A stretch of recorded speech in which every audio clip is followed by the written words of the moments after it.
아유르베다 헬리스 스튜디오 슈리베다와 한국 아유르베다 협회를 운영하고 있는 아유르베다 의사 고경화입니다. 저는 서울사이버대학교 통합건강관리학과에서 2026년도 2학기부터 아유르베다 음식학 과정을 진행하게 됐습니다. 오늘은 보시는 것처럼 저희 스튜디오에서 아유르베다 의학을 기반으로 체질과 소화력에 따른 식이요법을 좀 배워보도록 하겠습니다. 그래서 제가 가장 중요하게 생각하는 레시피 3가지를 준비를 했고요. 이 레시피를 진행하는 과정 안에서 각각의 재료들이 가진 성질, 그리고 아유르베다에서 가장 중요하게, 식이요법에서 가장 중요하게 여기는 것은 우리가 먹는 사람의 소화력입니다. 그래서 소화력을 챙길 수 있는 식재료들, 그것의 조합들, 조리 방법들을 차례대로 소개해 드리도록 하겠습니다. 자, 우선 본격적으로 시연에 들어가기에 앞서서 아유르베다가 무엇인지 간단하게 소개를 해 드리도록 하겠습니다. 저는 2010년도에 인도 구자라트주에 있는 아유르베다 의대에 진학을 했고요. 그 안에서 현대의학과는 조금 다르게 아유르베다 경전을 기반으로 의학적인 접근을 하는 학문이 되겠습니다. 우리나라로 따지면 한의대가 있고 일반 의대가 있는 것처럼 인도 현지에도 마찬가지로 현대의학을 전공할 수 있는 의대, 그리고 아유르베다를 전공할 수 있는 의대가 따로 존재합니다. 그래서 아유르베다 의대에 진학을 하면 본과 과정을 아유르베다 경전을 기반으로, 산스크리트어로 적힌 아유르베다 경전을 기반으로 공부를 하게 되고요. 마찬가지로 아유르베다 전문 병원에서 수련의 과정을 거쳐서 일반의 과정을 취득할 수 있습니다. 그리고 아유르베다 의대를 졸업하신 분들이 개인적으로 개인 의원을 오픈하실 수도 있고요. 거기에서 맞게 아유르베다 의사가 처방하는 아유르베다 약재들이 따로 있습니다. 제약회사도 현대의학용 그리고 아유르베다용 따로 있는 것처럼. 자, 그리고 이제 마찬가지로 입원 환자들에게는 아유르베다의 꽃이라고 불리는 반짝가르마라고 하는 정화요법 치료도 활발하게 이루어지고 있습니다. 그래서 이제 현지에 가보면 외국에서 현대의학으로 손을 쓰지 못하는 질병들이라든지 조금 더 자연스럽게 치유를 하고 싶은 분들이 아유르베다 치료법을 찾아서 인도를 찾아오고 있습니다. 저는 마찬가지로 제가 행복해지고 싶어서, 건강해지고 싶어서 아유르베다 의학을 좀 찾게 됐고요. 그 과정을 통해서 학문적으로, 그리고 수련의 과정을 통해서 사람들을 보면서 가장 크게 느꼈던 건 식습관이 얼마나 중요한지, 그것의 출발점은 내가 타고난 본성이라고 하는 체질에 맞게 먹는 식사법, 이것을 익히는 게 가장 중요하다고 생각합니다. 그리고 이제 오늘 보여드릴 이 레시피들도 마찬가지로 수련의 과정에 환자분들에게 제공되던 식이요법, 그리고 소위 말하는 치유식이라고 할 수 있습니다. 그래서 어떤 체질에도 사용할 수 있는 건강한 음식들로 구성을 해봤습니다. 자, 우선 아유르베다 하면 들어보셨던 분들은 아마도 가장 익숙한 표현법이 인도 전통 의학일 겁니다. 그런 의미 때문에 사람들이 보통 선입견을 좀 가지기 쉽다고 생각합니다. 인도의 전통 의학이라고 하니 한국 사람인 나에게 맞을지, 그들이 사용하는 식재료들이 우리에게 익숙할지 하는 고민들이 생길 텐데요. 제가 공부해 본 아유르베다는 굉장히 객관적이고 스스로 취하는 사람이 그것에 맞게끔 변형을 할 수 있는 지혜를 담고 있다고 생각합니다. 물론 지금 보시는 재료들처럼 향신료나 우리나라에서 익히 쓰지 않던 재료들도 분명히 있겠지만, 이것을 소화력을 도와주는 보조제 역할로서 활용을 한다면 한국인에게도 충분히 건강에 도움이 되게 사용할 수 있다고 생각합니다. 자, 그럼 오늘 주제의 핵심인 체질에 대한 이야기부터 시작해 보겠습니다. 체질, 산스크리트어로 뿌라크루티라고 합니다. 단어의 뜻 자체가 타고난, 그리고 본성에 내재된, 이런 의미를 가지고 있습니다. 그러니까 우리가 이미 태어나기 이전에, 존재 이전에 형성이 되는 그것, 나의 본성을 의미합니다. 자, 그럼 여기서 이제 체질을 떠올릴 때 우리가 일반적으로 몸이 아플 때, 불편한 점이 생길 때 먼저 떠올린다고 생각합니다. 그래서 쉽게 우리는 나는 비염 체질이라서 어쩔 수가 없습니다, 변비 체질이라서 나는 쉽게 변비에 걸립니다 와 같이 부정적인 표현에 있어서 체질이 등장을 하게 되는데, 이 부분을 정확하게 짚어낸 아유르베다의 구절이 하나 있습니다. 아유르베다의 경전 중 하나인 아슈탕가 흐르다야에는 슈크라 아르따와 스타이 잠마다오 비셰네이와 비샤크루메해 해서 체질이 어떻게 결정이 되고 그것이 평생 동안 어떤 상태를 유지하는지를 직접적으로 언급한 구절이 있습니다. 여기에 2가지 핵심이 있는데요. 첫 번째 체질의 핵심 이론은 체질은 평생 변하지 않는다는 것입니다.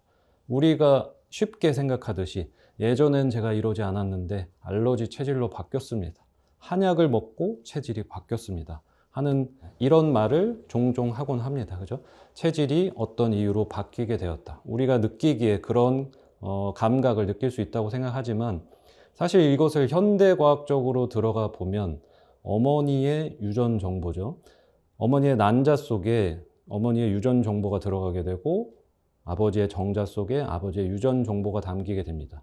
이 두 가지가 수정이 되는 순간 제가 평생 가지고 살아가게 되는 유전 정보가 각인이 된단 말이죠.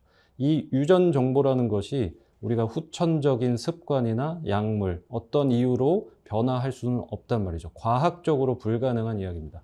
그렇기 때문에 태어난 이후에 체질이 변화한다라는 것은 절대로 일어나지 않는다라는 것을 설명하는 구절입니다. 이 구절 안에 두 번째 핵심 메시지는 스스로 아프게 할 수 없다는 겁니다. 체질은 우리를 스스로 아프게 할 수 없다. 내가 타고난 본성 자체를 꾸준하게 균형에 맞게 유지를 했다면 그 체질이 나를 병들게 하지 않는다는 것입니다. 이 표현이 구절 내에 어떻게 등장을 했냐 하면 슈크라 아르타와스타이 잠마도 정자와 난자 속에 내재가 되어 있었습니다. 이것이 마치 비샤크룸의 독충의 독과 같습니다라는 표현이 있습니다.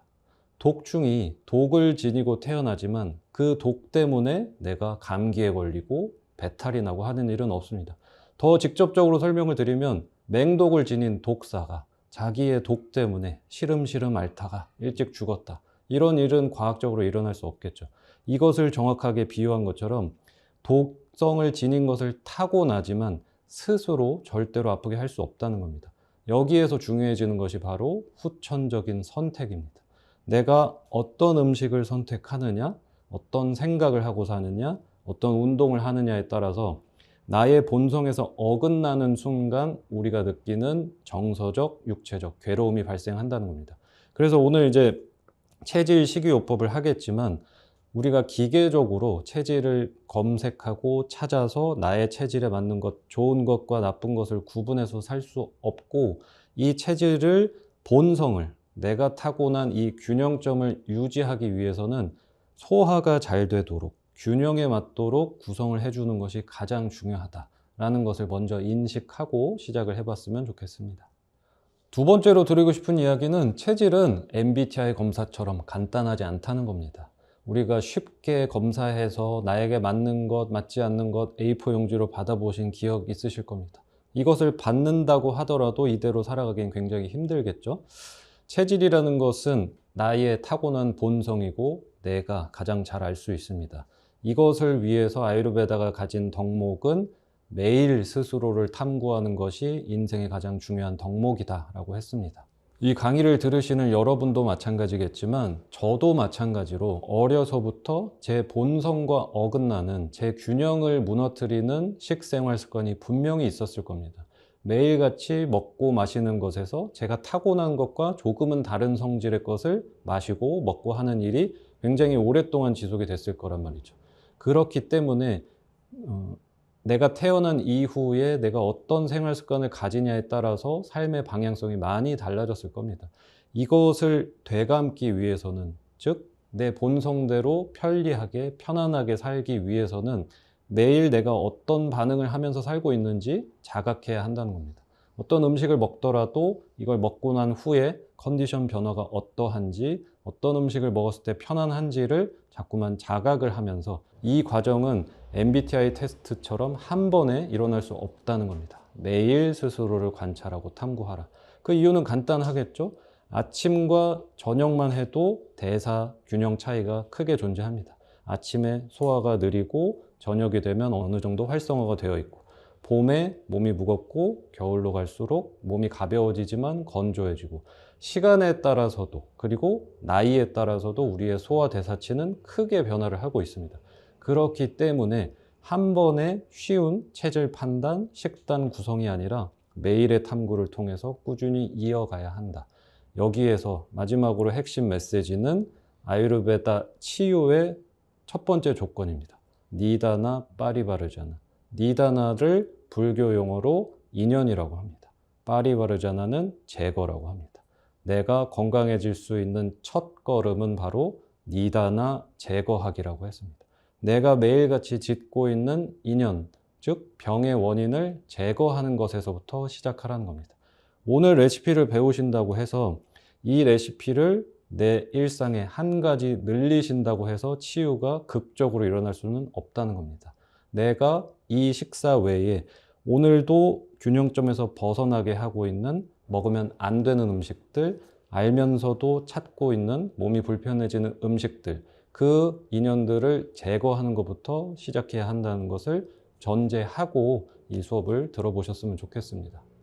자, 그럼 본격적으로 체질에 따른 식이요법에 대해서 이야기를 해볼 텐데, 앞에 보시는 구성으로 요리를 하는 경우에는 나의 체질이 정확하게 어떤 것인지 모르더라도 드실 수 있는 소화에 가장 적합한 구성이다 생각하시면 되겠습니다. 꾸준히 자기에 대한 탐구, 공부, 그 다음에 실천 이어지면서 체질에 맞게끔 디테일들을 잡아가는 것도 중요하지만 기본 구성에 있어서 소화를 어떻게 잘 될 수 있도록 구성할 것인가, 이것이 훨씬 더 중요하다고 생각합니다. 그래서 기본 원리 원칙 3가지를 좀 기억하시면 좋겠습니다. 첫 번째 라구, 가벼운 성질. 두 번째 우슈나 해서 따뜻한 성질. 세 번째 스닉다 라고 해서 기름진 성질입니다. 자, 그래서 보시면 이 3가지 원칙이 소화에 가장 적합한 성질이다 라고 기억을 하시면, 이 구성으로 드신다면 내가 열이 많은 체질이라도, 장이 묽고 변을 묽게 보는 체질이라도, 또는 살이 잘 찌고 포만감이 빠르게 오는 분일지라도 관계없이 균형 잡힌 식사가 될 수 있다는 겁니다. 그래서 보시면 오늘 첫 번째 레시피의 재료인 녹두와 쌀이 준비되어 있고, 고구마, 양파, 고수처럼 기본적으로 통곡물, 뿌리채소, 잎채소들은 성질이 라구라고 해서 가벼운 성질을 가지고 있습니다. 그러니까 우리가 익히 가벼운 성질이라고 하는 것들이 체내로 들어왔을 때는 몸을 건조하게 하고 마르게 하면서 몸을 가볍게 합니다. 이것들을 현대의학적인 용어로 조금 바꿔서 설명을 드리면 칼로리 밀도가 낮은 재료가 주 재료가 되어야 한다는 겁니다. 식사에서 나의 끼니 구성에서 가장 메인이 되는 재료들이 항상 칼로리 밀도가 낮은 라구의 성질이 강한 재료들을 사용하라는 겁니다. 그것이 바로 말씀드린 것처럼 콩과 식물의 녹두, 오늘은 제가 뿌리 채소로 고구마와 양파, 토마토가 준비되어 있고, 잎 채소로는 시금치가 준비되어 있습니다. 자, 이러한 재료들이 메인으로 올라올 때 우리는 몸에서 칼로리 밀도가 낮은 재료들로 섭취를 할 수 있게 되고, 칼로리 밀도가 낮다는 것은 가장 직접적인 재료로 설명을 드리면 양배추를 떠올리시면 됩니다. 양배추 부피가 크죠. 이 부피 대비 그 안에 들어있는 열량, 칼로리는 낮은 편입니다. 그렇기 때문에 우리가 포만감 있게 먹을 수 있는 양은 양껏 먹을 수 있으면서 소화 과정에 있어서는 열량이 적기 때문에 우리가 소화된 이후에 몸이 가볍게 느껴지는 겁니다. 이것과 정반대로 칼로리 밀도가 높은 음식을 떠올려 보시면 정제 탄수화물, 기름이 들어간 케이크, 도넛, 빵 등을 생각하시면 됩니다. 우리나라에서 이제 익히 먹는 면을 부드럽게 뽑아서 빵을 부드럽게, 흰색 빵을 식빵에 잼을 발라 먹고, 면에 육수를 부어서 먹고 하는, 떡에 소스를 절여서 먹는 이러한 음식들이 주로 부피 대비 열량이 굉장히 높다. 부피가 작기 때문에 포만감을 느끼기 위해서는 양을 많이 먹게 되고, 양을 많이 먹은 만큼 그 안에 들어가 있는 칼로리가 굉장히 밀도가 높기 때문에 소화 과정에서 몸에 무거움으로 남는다. 이것이 소화력을 방해하는 첫 번째 요인이 됩니다. 가벼운 성질의 것들을 주로 섭취를 하시면 소화를 시키는데 에너지가 줄기 때문에 식후에 체력적으로 떨어지거나 몸이 무겁게 느끼지 않는다. 그래서 기본 구성은 이러한 거칠고 건조한 성질이 강한 가벼운 성질의 통곡물, 뿌리채소, 잎채소가 맞다. 이거는 채식을 해야 한다, 아니다의 문제는 아닙니다. 육식을 하더라도 충분히 건강하게 할 수 있지만, 소화, 체질에 막론하고 누구나 다 소화가 쉬운 재료는 이러한 재료들이다. 먼저 기억해 주시고, 자, 두 번째 성질 우슈나입니다. 따뜻한 성질을 의미합니다. 먹는 음식의 온도가 따뜻한 것도 우슈나, 그 재료가 소화된 이후에 열을 올려주는 것도 우슈나, 열성의 재료라고 합니다. 대표적으로 오늘 써볼 거는 생강, 큐민, 고수씨가 열성에 해당합니다. 그리고 마무리에 항상 곁들여 드실 수 있는 레몬도 열성에 해당합니다. 자, 우리가 재료를 따뜻하게 조리를 할 때, 그 음식을 먹을 때 소화를 가장 쉽게 편안하게 할 수 있다. 왜냐하면 우리 음식이 외부에서 체내로 들어왔을 때 체온 레벨에 맞춰서, 심부 온도에 맞춰서 음식을 따뜻하게 데우고 조리해서 흡수하는 과정을 가져갑니다.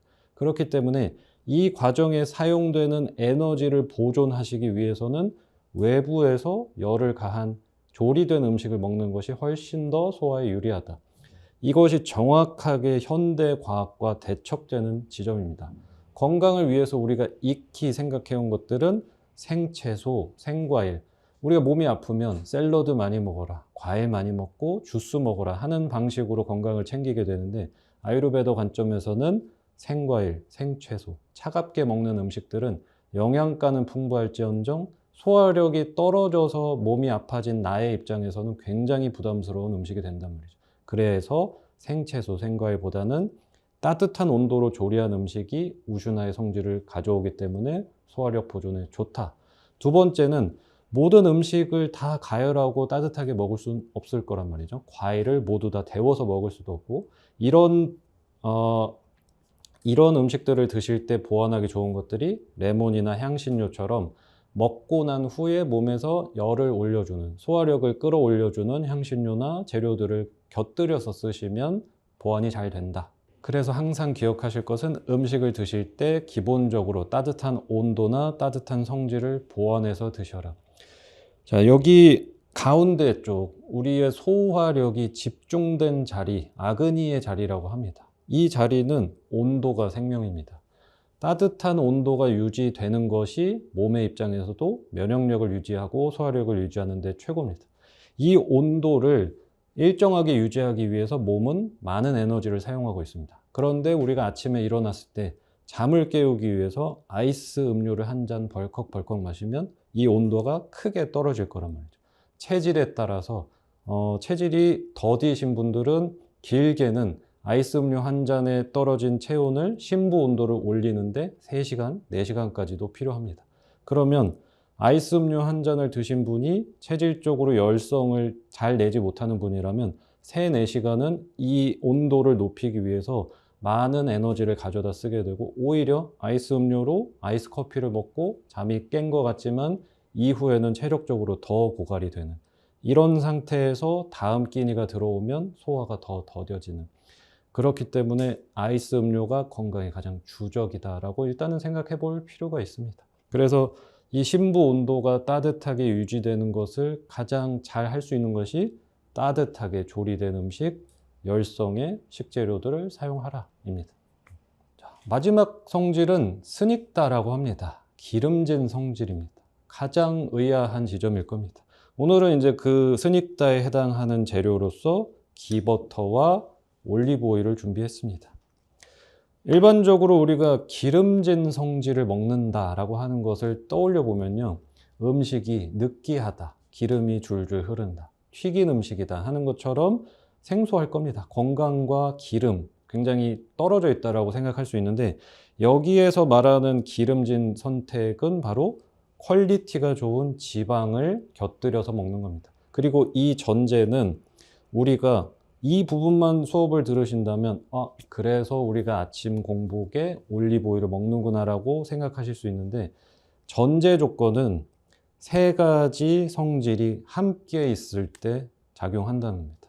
저희가 라구, 칼로리 밀도가 낮은 재료를 주재료로 선택했단 말이죠.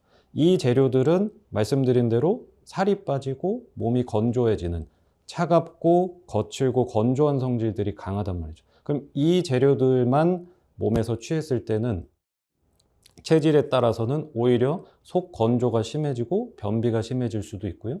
그 다음에 여러 가지 문제를 유발할 수 있다. 그래서 이 성질을 정확하게 보완하는 것이 바로 기름진 좋은 지방을 적절한 양으로 사용하는 겁니다. 그래서 첫 번째 조건, 라구, 칼로리 밀도가 낮은 재료들을 구성하고 그 음식을 좋은 지방을 넣어서 따뜻하게 조리하라. 이것이 소화력을 건강하게 만들 수 있는 음식의 세 가지 조건이 되는 겁니다. 그래서 이 지방 사용에 있어서는 두 가지 정도를 추천드립니다. 우리나라에서 가장 많이 사용되고 있는 기름, 지방류들은 사실 건강과는 직접적으로 연관이 없는 경우가 많습니다. 대표적으로 참깨와 들깨를 볶아서 짜내는 오일 같은 경우, 참기름이나 들기름 같은 경우는 재료를 산화시켜서 불에 볶아서 짜낸 것이기 때문에 건강상의 이점에 있어서는 오히려 산화 스트레스를 촉진시키는 기름이 될 수 있습니다. 그렇기 때문에 가장 먼저 추천드리는 것은 식물성 오일로 지방으로 추천드리는 것은 올리브 오일인데, 올리브 오일 같은 경우에는 산도가 낮을수록 열매가 영할 때, 어릴 때, 초록색일 때 따서 진익여서 냉압착으로 짜낸 오일을 엑스트라 버진 산도가 낮은 올리브 오일이라고 합니다. 이런 오일 같은 경우에는 항산화 물질도 가장 뛰어나고 가정용 화구에서 조리를 할 때 발연점이 아무리 높아도 180도까지밖에 갈 수 없습니다. 산도가 낮은 올리브 오일은 볶음 요리용으로도 충분히 안전하다. 그래서 좋은 식물성 오일 선택은 올리브 오일. 두 번째는 아유르베다에서는 사실상 최고의 지방은 기버터라고 이야기를 하고 있습니다. 기버터 같은 경우는 정제 버터라고도 합니다. 이게 순수한 동물성 지방 중에 최고급 퀄리티를 기버터에서 찾고 있는데요. 우유에서부터 시작해서 정제 과정을 거쳐서 카제인이라고 하는 우유 단백질, 그리고 유당이 99.9%, 100% 제거될 수는 없다고 하거든요. 어느 정도 제거가 된 상태이기 때문에 유당의 소화가 불편한 사람 또는 유제품의 소화가 안 되시는 분들에게도 가장 적합한 것이 이 기버터라는 것입니다. 그리고 포화 지방이기 때문에 몸을 보양하고 보완하는 데도 굉장히 좋고 성질이 차갑습니다. 차갑지만 소화력을 끌어올린다. 그렇기 때문에 몸에 열이 많이 쌓이신 분들, 특히 피부에 홍조가 심하다거나 폐경기 여성분들, 얼굴이 화끈화끈 거리는 부분, 이런 분들에게도 사용할 수 있을 만큼 좋은 성질의 기름이 되겠다. 그래서 오늘은 이러한 구성으로 음식을 제대로 만들어 보도록 하겠습니다. 이것이 바로 아유르베다 식이요법의 핵심입니다. 자, 그러면 이제 첫 번째 요리부터 시연을 해보겠습니다. 키처리라고 합니다.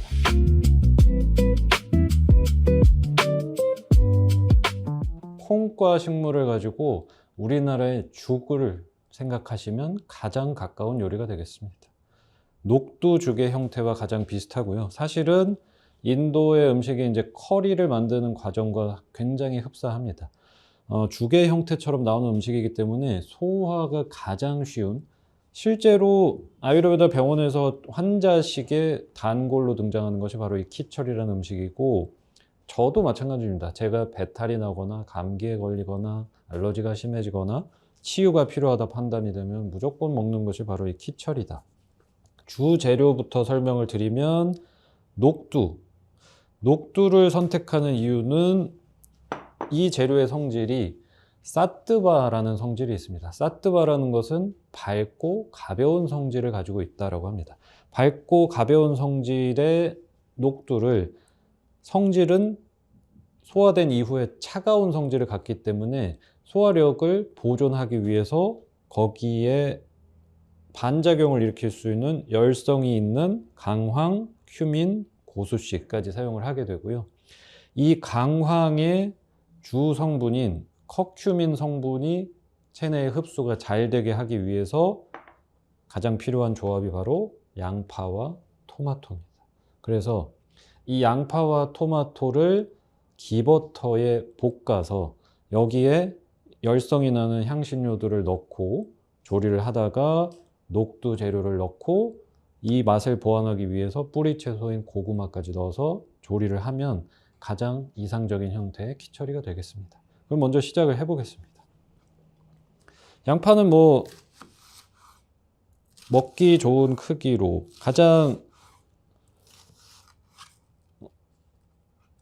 양파는 잘게 다져준다 생각하시고 썰어주시면 되겠습니다. 사실 이제 뭐 현지에서는 양파와 토마토 등 향신료를 넣고 믹서에 갈아서 하는 경우도 있습니다만, 재료를 썰어서 불에 천천히 볶아주는 과정을 해주시는 것이 가장 좋다. 자, 그래서 냄비를 사용해서 조리를 하실 수 있고, 속도를 좀 빠르게 하기 위해서는 압력솥을 사용하실 수 있습니다. 하지만 소화력의 차이는 존재한다. 압력솥에 조리한 음식들이 조금은 성질적으로 무거워질 수 있습니다. 그렇기 때문에 뚜껑을 열고 닫을 수 있는 냄비를 사용하셔서 조리 시간을 조금 더 길게 하실수록 소화는 더 쉬워진다. 자, 그래서 팬에 가열을 해준 다음에 먼저 기버터를 두르도록 하겠습니다. 자, 이 작업이 향신료들의 주요 성분을 잘 빠져나오게 하는 초반 작업이라고 생각하시면 되겠습니다.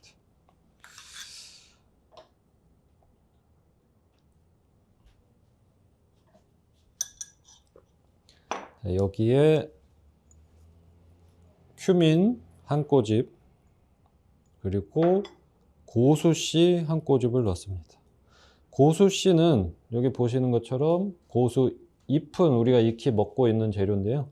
고수씨 같은 경우에는 고수 잎보다 성질이 조금 더 따뜻하고 항히스타민 역할을 하는 성질이 있습니다. 그래서 알러지가 있는 분들에게도 익히 좋은 이 두 가지 향신료만 있어도 소화력을 굉장히 크게 끌어올릴 수 있다.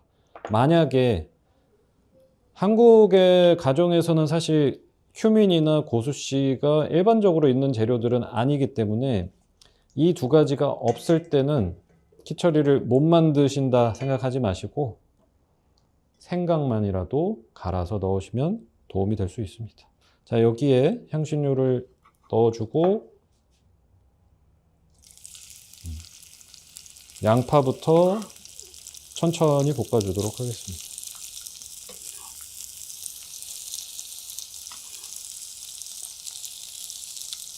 키처리의 베이스가 되는 작업을 하고 있는 겁니다.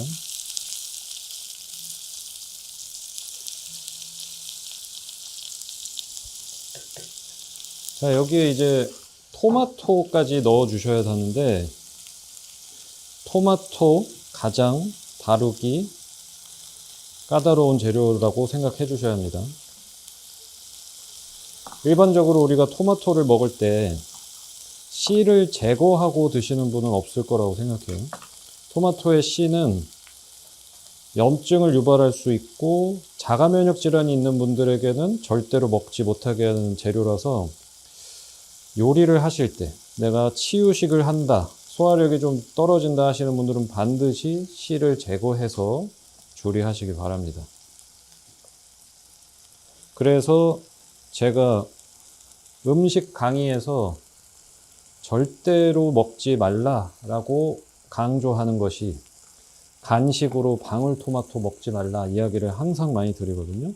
절대로 소화력을 망치는 간식 방울토마토 먹지 마시기를, 조리하실 때 이렇게 토마토의 씨를 제거한 상태로 쓰시기를 추천드립니다. 자, 그래서 마찬가지로 토마토도 양파와 마찬가지로 잘게 다져준 다음에 가열 조리를 하도록 하겠습니다. 말씀드린 것처럼 향신료의 주요 성분들이 잘 빠져나오고 체내에 흡수가 잘 되려면 기버터와 같은 오일과 토마토, 양파 이 조합에서 특히나 강황을 사용하셨을 때 체내의 흡수가 가장 잘 된다 기억해 주시기를.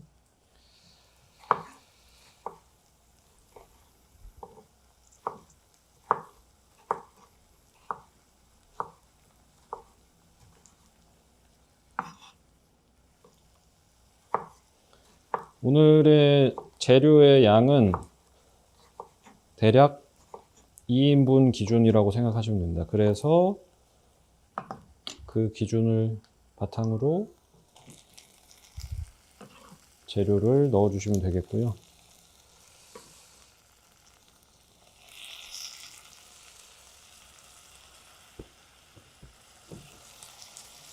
이렇게 토마토와 양파를 잘 볶아주면서 강황을 이제 한 티스푼 넣어주시면 됩니다. 일반적인 커리를 만드는 과정과 동일합니다.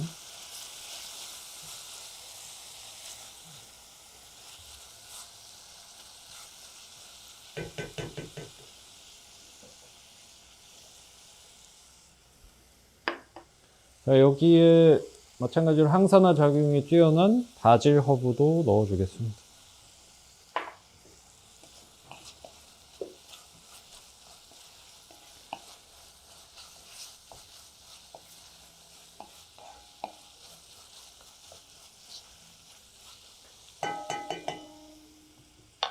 그리고 향신료 킥이 될 수 있는, 말씀드린 것처럼 고수나 큐민이 없다 하시면 생강만 갈아서 한 티스푼 정도 넣어주시면 되겠습니다.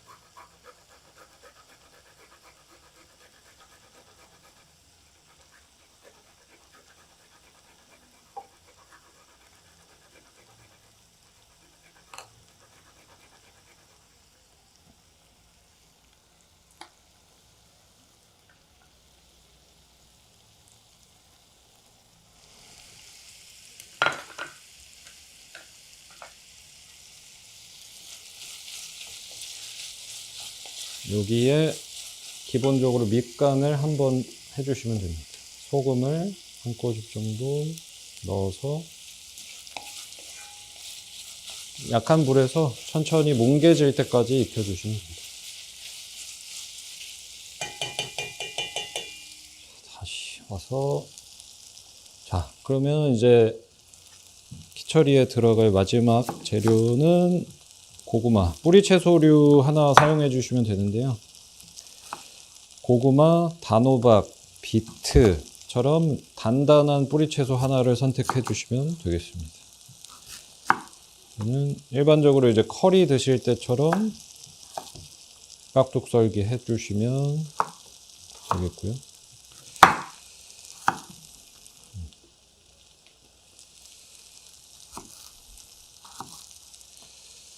이렇게 해서 재료를 준비했으면 어느 정도 양파와 토마토가 볶아졌습니다. 여기에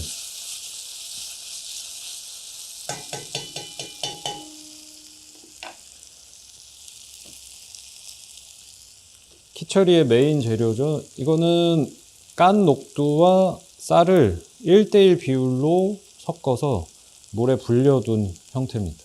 물에 불리는 이유는 불순물을 빼주고 재료가 가벼워지는 효과를 위해서 그렇고요. 적어도 5시간 이상은 물에 불렸다가 버리고 깨끗하게 씻어서 준비를 했습니다. 그래서 1:1로 깐녹두와 쌀. 소화력이 그래도 건강한 편이다 하면 깐녹두를 쓰지 않아도 괜찮습니다. 통으로 쓰셔도 되고요. 소화력을 조금 더 보존하시려면 깐녹두를 쓰시기를 바랍니다.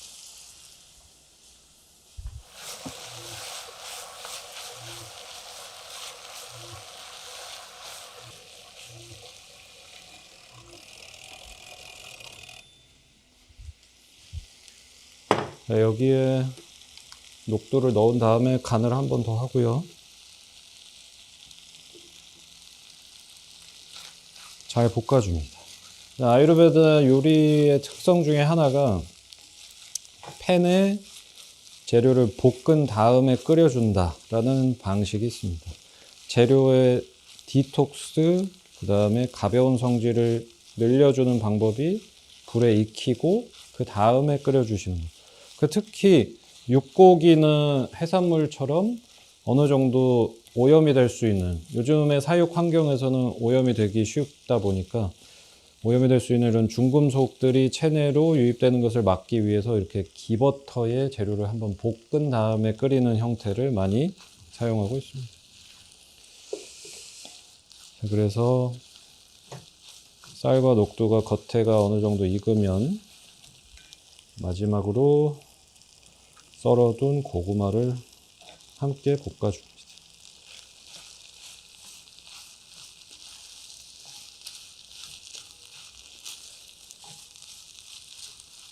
조리하다가 재료가 너무 건조하게 보이기 시작하면 기버터를 조금 더 넣어 주셔도 됩니다.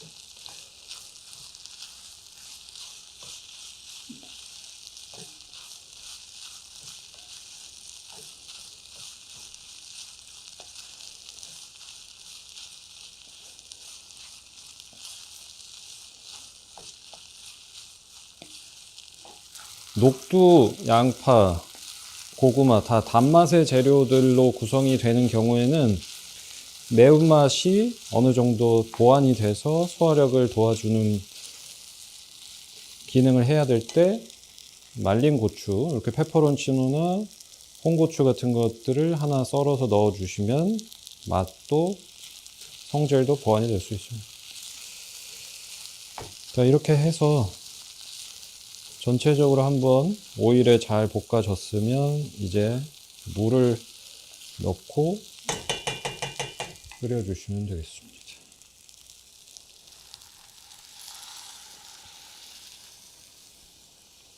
재료가 잠길 정도. 압력솥이라면 물의 양을 좀 더 줄여서 하셔도 되고요. 이렇게 압력솥을 사용하지 않고 뚜껑을 닫아서 냄비에 조리하시는 경우에는 물의 양을 압력솥보다는 좀 더 많이, 재료가 다 잠길 정도까지는 넣어주셔야 됩니다. 그래서 강한 불에서 끓어오르면 뚜껑을 닫고 약불로 10분 이상 조리를 하시고 불을 끄고 뜸을 들였다가 드시면 되겠습니다. 그래서 뚜껑을 닫겠습니다. 자, 그럼 아까 센 불에 조리를 하다가 약불로 줄여서 한 10분 정도 두었습니다. 여기에서 이제 불을 꺼주고 한번 열어보도록 하겠습니다.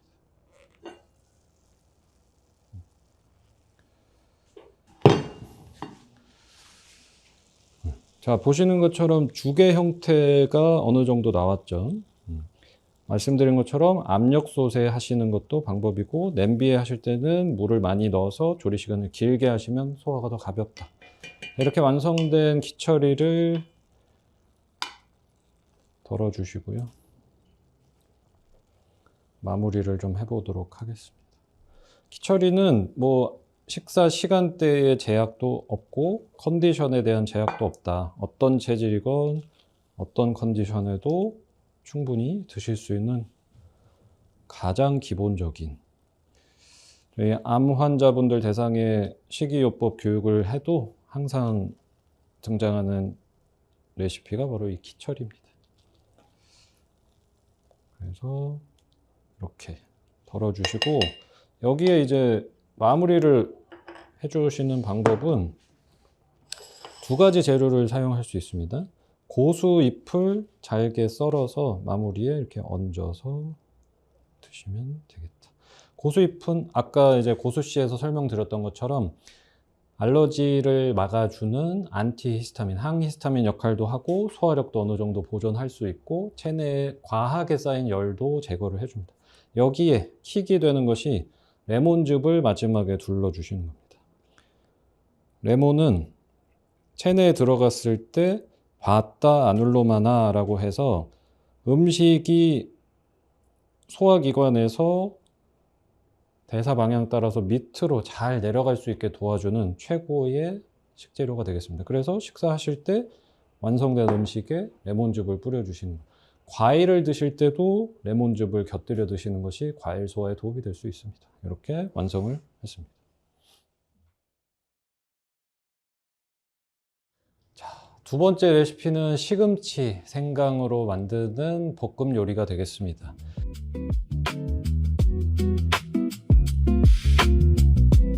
잎채소를 드시는 습관에서 가장 중요한 것도 마찬가지입니다.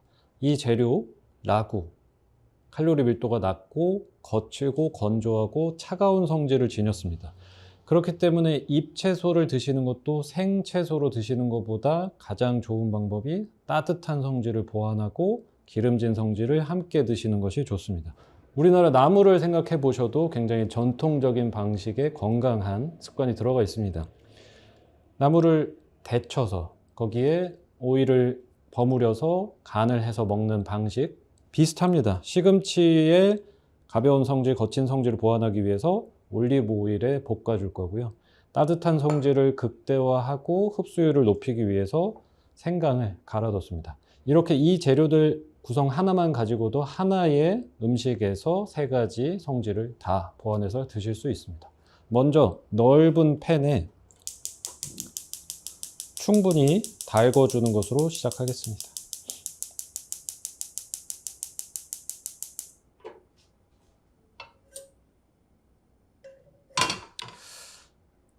저희 레시피를 보시면 아시겠지만 생강은 지금 오늘 사용하는 세 가지 레시피에 전부 다 들어가고 있습니다. 이 생강 같은 경우가 여러분이 영양제나 보충제, 소화력을 위해서 먹는 요거트나 프로바이오틱스보다 훨씬 더 경제적이면서 건강에 도움이 될 수 있습니다.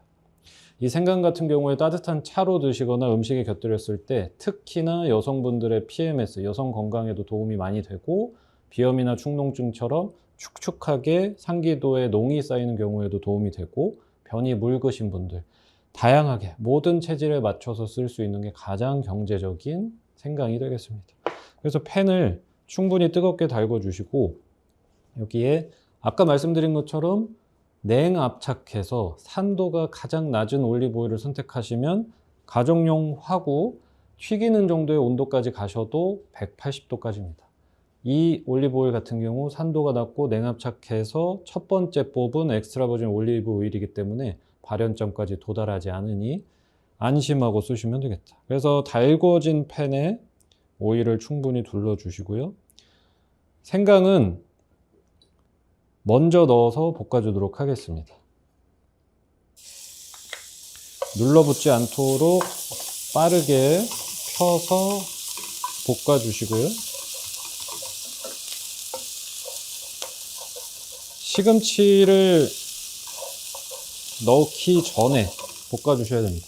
여기에 이제 시금치가 들어가면 생강이 더 이상 익지 않기 때문에 매운맛이 빠지고 주요 성분이 오일에 다 빠져나올 수 있도록 빠르게 볶아주도록 하겠습니다. 그래서 살짝 갈색이 돌기 시작하면 그때 바로 시금치를 넣어주도록 하겠습니다.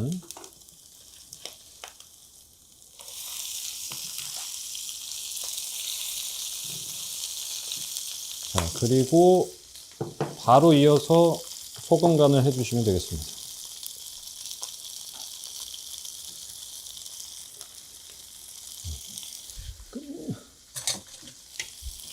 소금 간을 마치고 나서 아래에 있는 생강과 기름에 맞춰서 잘 볶아주시면 되겠습니다.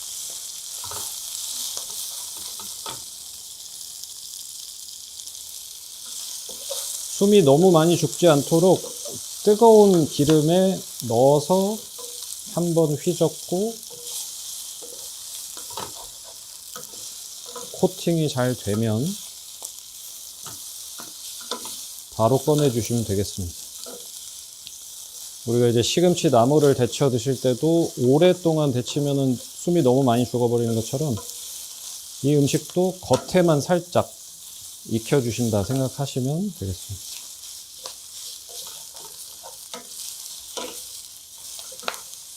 이렇게 하면 바로 불을 꺼주시고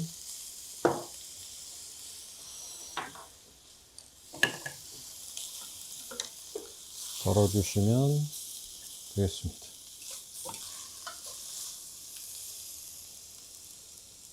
이렇게 해서 영양 성분도 유지를 하되 소화는 충분히 잘 될 수 있는 시금치 생강 볶음이 되겠고요. 자, 여기에 마무리는 거칠고 건조한 성질을 보완할 수 있도록 참깨를 뿌려주시고 소화를 더 잘 되게 할 수 들으면 후추까지 마무리해 주시면 완성입니다. 이렇게 해서 시금치 생강볶음이 완성됐습니다. 자, 세 번째 레시피는 버터밀크입니다.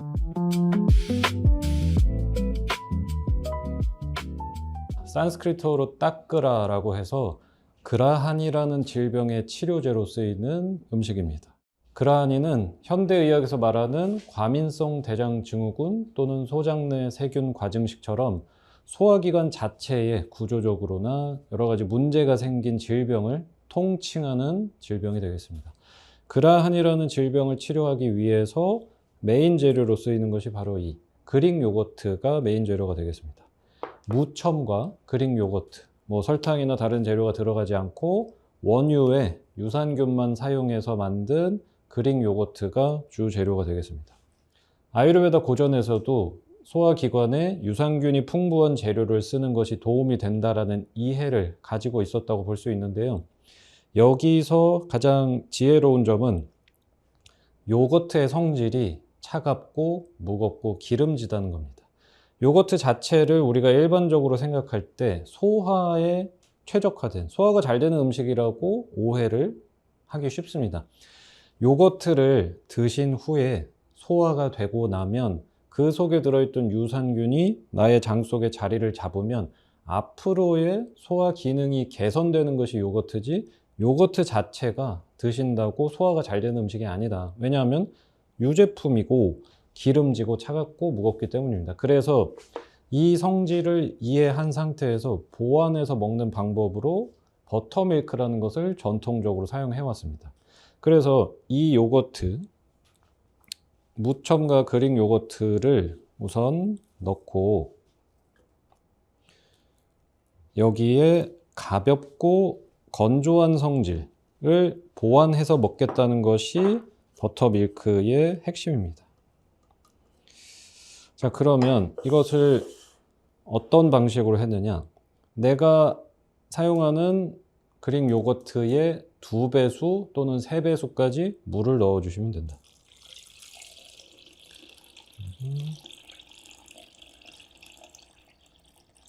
저는 3배수 정도의 물을 넣었고요. 여기에 이대로 갈아서, 전통 방식은 여기에 막대기를 넣고 손으로 매뉴얼하게 저어서 만들었던 방식이 있는데, 우리는 이런 핸드 블렌더나 집에서 사용하는 가정용 믹서에 넣고 갈아주시면 된다. 거기에 마찬가지로 무겁고 기름진 성질을 보완하기 위해서 생강을 넣어 주실 수 있습니다. 그래서 생강을 넣고요. 블렌더에 갈아주시면 되겠다.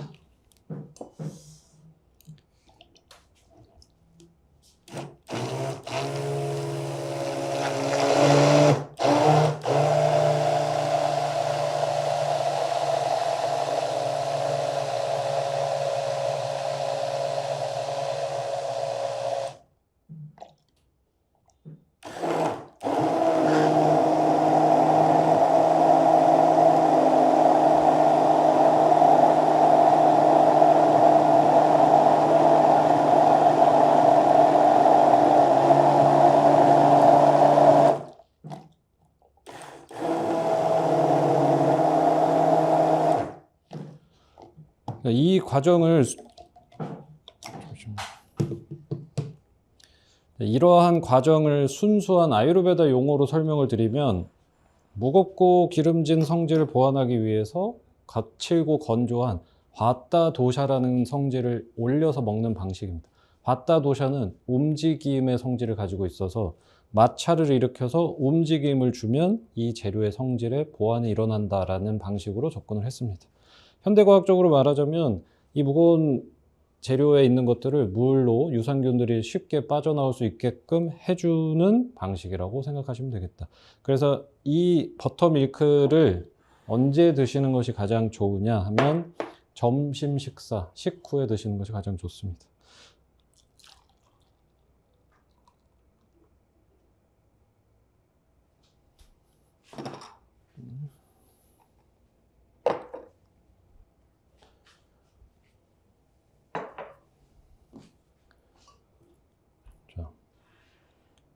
이렇게 완성된 버터밀크는 현대과학에서 말하는 지점과 또 하나의 차이점이 있다면, 우리가 일반적으로 유산균을 먹는 시간대에 대해서는 현대의학에서는 아침 공복에 먹어야 유산균이 장 속에 자리를 잘 잡는다라고 되어 있지만, 앞서 소화력에서 언급한 것처럼 아침 시간에는 일반적으로 우리의 소화력이 준비되는 데까지 2시간에서 3시간 정도는 시간이 필요합니다. 그럴 때 차갑게 마시는 요거트 음료를 드시는 것은 적합하지 않다라고 봅니다. 그렇기 때문에 점심 시간대, 우리의 소화대사치가 피크치로 올라왔을 때 식후에 드시는 것을 가장 추천드리고요. 그래서 현지에서도 점심 식사를 하러 가보면 식사 마무리에 버터밀크를 제공하는 경우가 많습니다. 드시면 안 좋은 시간대는 아침에는 가급적 피해 주시고, 저녁 식사, 저녁 시간대에 유제품을 드시는 것은 부비동, 여기 비강이나 구강의 점막에 점액질들이 강해지는 성질이 있기 때문에 비염이나 축농증을 앓고 계신 분들이 저녁 시간에 요거트를 드시면 수면하는 내내 기관이 막히는 현상이 일어날 수 있다. 그래서 가장 좋은 시간대는 점심 식후가 되겠다. 간혹 소화력이 활발하신 분들, 아침에 운동을 하시는 분들 같은 경우에는 아침 시간에 드셔도 무방하겠습니다. 자, 이렇게 오늘 체질과 소화력에 따른 아유르베다 식이요법에 대해서 알아봤습니다. 오늘 이 레시피를 배우시는 것도 중요했지만 핵심 메시지를 꼭 기억해 주셨으면 좋겠습니다. 내가 타고난 체질, 본성은 평생 동안 변하지 않는다. 그리고 스스로를 아프게 할 수 없다는 것, 우리가 먹고 마시는 생활 습관에서 그 문제점을 반드시 찾아야 한다는 것과, 이 구성을 통해서 소화력을 보존하는 식생활 습관으로 건강을 찾기 바랍니다. 감사합니다.